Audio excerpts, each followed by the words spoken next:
भारत के पास लौट आया सदियों पुराना विनाशकारी महाअस्त्र। भारत की तकनीक देखकर चीन, रूस, अमेरिका भी तोड़ने लगे दांतों से नाखून। आदि महाकाल के अस्त्र से दुश्मनों का सूरज अस्त करेगा भारत।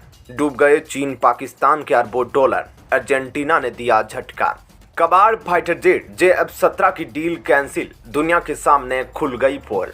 दोस्तों, भारत आदिकाल से संतों और सूरमाओं का भूमि रहा है और इस बात का गवाह हमारे ऐतिहासिक ग्रंथ महाकाव्य हैं। इन्हीं ग्रंथों महाकाव्यों के अंदर कुछ ऐसे हथियारों का उल्लेख है जो पूरी दुनिया में तबाही मचा सकते थे।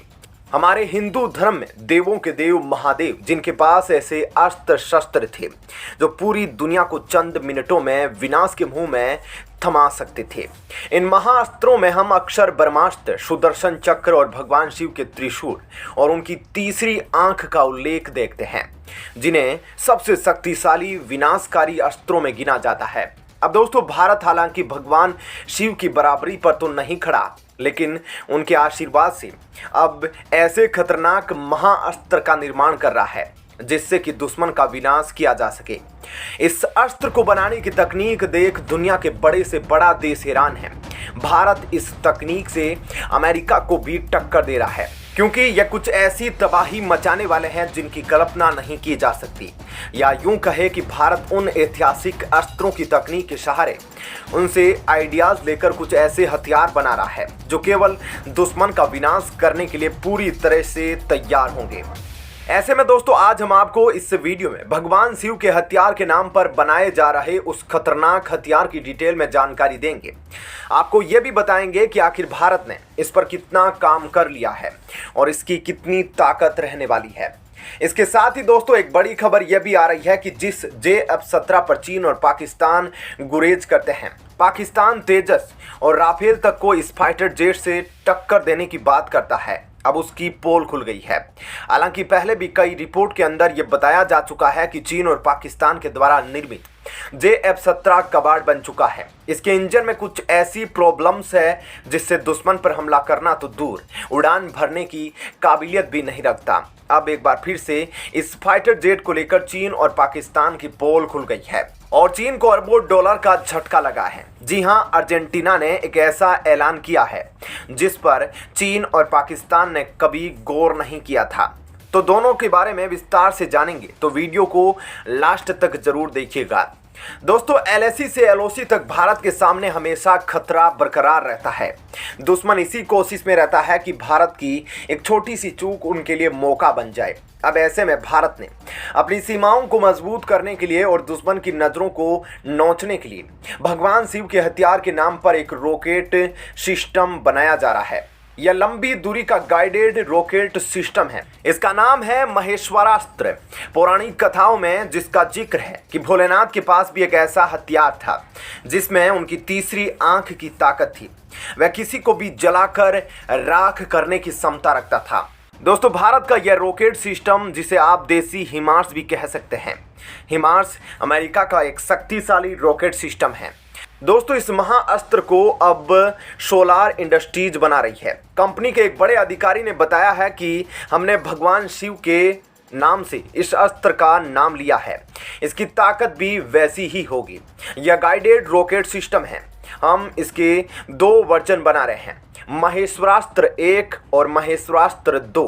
पहले वाले का रेंज 150 किलोमीटर और दूसरे वाले का 290 किलोमीटर होगा। दोस्तों, ये रॉकेट सिस्टम 1.5 साल में बनकर तैयार हो जाएगा। फिलहाल इस प्रोजेक्ट पर 300 करोड़ रुपए की भारत ने लागत लगाई है। डेवलपमेंट तेजी से इस पर हो रहा है। इसकी गति ही इसकी सबसे बड़ी मारक क्षमता है।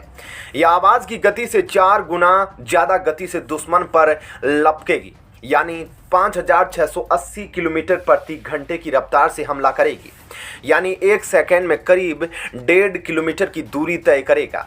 महेश्वरास्त्र 1 को आप देसी हिमार्स कह सकते हैं। दूसरा वर्जन ब्रह्मोस मिसाइल की टक्कर का होगा, यानी दुश्मन को बचने का कोई चांस नहीं। अभी पिनाका गाइडेड रॉकेट सिस्टम और सरफेस टू सरफेस मिसाइल के बीच हथियार की कमी है। पिनाका की रेंज 75 किलोमीटर है, जबकि SSM की 350 किलोमीटर है। इन दोनों के बीच हथियारों की कमी थी, जिसे महेश्वरास्त्र गाइडेड रॉकेट सिस्टम पूरा करेगा। दोस्तों असल में यह गाइडेड मिसाइल सिस्टम ही है। दोस्तों असल में ये एक गाइडेड मिसाइल सिस्टम है, लेकिन इसको रॉकेट सिस्टम के द्वारा बुलाया जा रहा है। ये दोनों ही मल्टीपल रॉकेट लॉन्चर सिस्टम से दागे जाने वाले रॉकेट्स होंगे। इन्हें टैक्टिकल बैलिस्टिक मिसाइल सिस्टम में भी गिना जा सकता है। यह M142 हिमार्स जैसा होगा, यानी भारत को ऐसे मल्टीपल रॉकेट सिस्टम खरीदने की अब जरूरत नहीं पड़ेगी। जो पहले से हैं वो अपडेट होंगे, नए अपने देश में ही बनेंगे। इससे रक्षा क्षेत्र का खर्च बचेगा और देसी कंपनियों को लाभ मिलेगा। 1.5 साल बाद दोस्तों इसके ट्रायल होने वाले हैं। यह हर मौसम में मार करने वाले रॉकेट से लेस होगा, यानी आप किसी भी मौसम, किसी भी भौगोलिक क्षेत्र से इन्हें दाग सकते हैं।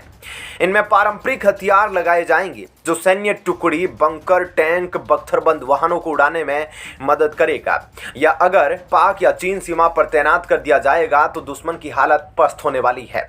ऐसे में आपका महेश्वरास्त्र पर क्या कहना है? कमेंट सेक्शन में अपनी राय जरूर बताएं। चलिए दोस्तों, यह तो थी पहली खबर। अब दूसरी खबर की ओर जानते हैं। दोस्तों यह खबर अर्जेंटीना की ओर से आ रही है। इस खबर ने भारत के दोनों पड़ोसी देशों की इज्जत को पूरी दुनिया के सामने नीलाम कर दिया है। एक बार फिर चीन की पोल खोलते हुए अर्जेंटीना ने यह बता दिया कि चीन केवल नाम के लिए शक्तिशाली है। उसके हथियार कागजी ताकत के अलावा ग्राउंड जीरो पर बिल्कुल फेल है। दरअसल दक्षिणी अमेरिकी देश को अपने सैन्य हार्डवेयर बेचने की चीन की योजना को अब तगड़ा झटका लग गया है। अर्जेंटीना ने चीन से फाइटर जेट खरीदने का इरादा अब बदल दिया है। पिछले हफ्ते अर्जेंटीना के राष्ट्रपति अल्बर्टो फर्नांडीज ने घोषणा की थी कि अर्जेंटीना तत्काल कोई सैन्य विमान नहीं खरीदेगा।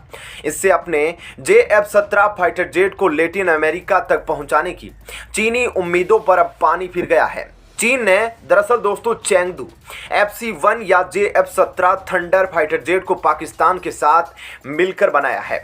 दोस्तों पिछले हफ्ते चीनी युद्धक विमानों की खरीदने की संभावना के बारे में पूछे जाने पर फर्नांडीज ने फाइनेंशियल टाइम्स को बताया था, अर्जेंटीना को अपने संसाधनों को सैन्य विमानों की खरीद से ज्यादा जरूरी चीजों पर खर्च करना है। उन्होंने कहा दक्षिणी अमेरिकी महाद्वीप पर युद्ध की कोई समस्या नहीं है और क्षेत्रीय देशों के बीच एकता है। 4 दशक की सर्विस के बाद 2015 में Dassault Mirage 3 fighter jet retired होने के बाद अर्जेंटीना ने कोई भी लड़ाकू विमान नहीं खरीदा है। दरअसल दोस्तों पिछले साल अर्जेंटीना सरकार ने 2022 में बजट में मल्टी फंक्शनल फाइटर जेट्स की खरीद के लिए 664 मिलियन अमेरिकी डॉलर का बजट तय किया था, जिसमें चीन से JF-17 विमान खरीदे जाने थे। लेकिन अब यहां पर अर्जेंटीना ने झटका दिया है और चीन को मिलने वाला यह रकम अब डूब गया है। दरअसल दोस्तों JF-17 चौथी पीढ़ी का हल्के वजन वाला single engine multi role jet है, जिसकी अधिकतम गति मेक 1.6 और कॉम्बैट रेडियस 1400 किलोमीटर तक है। लेकिन पाकिस्तान के साथ मिलकर बनाए गए फाइटर जेट के रूसी RD-93 इंजन में कई गड़बड़ियों की सूचना दी जा चुकी है। इसके बावजूद चीन छोटे देशों को उन्हें बेच रहा है। ऐसे में आपका इस खबर पर क्या कहना है जरूर बताएं। धन्यवाद।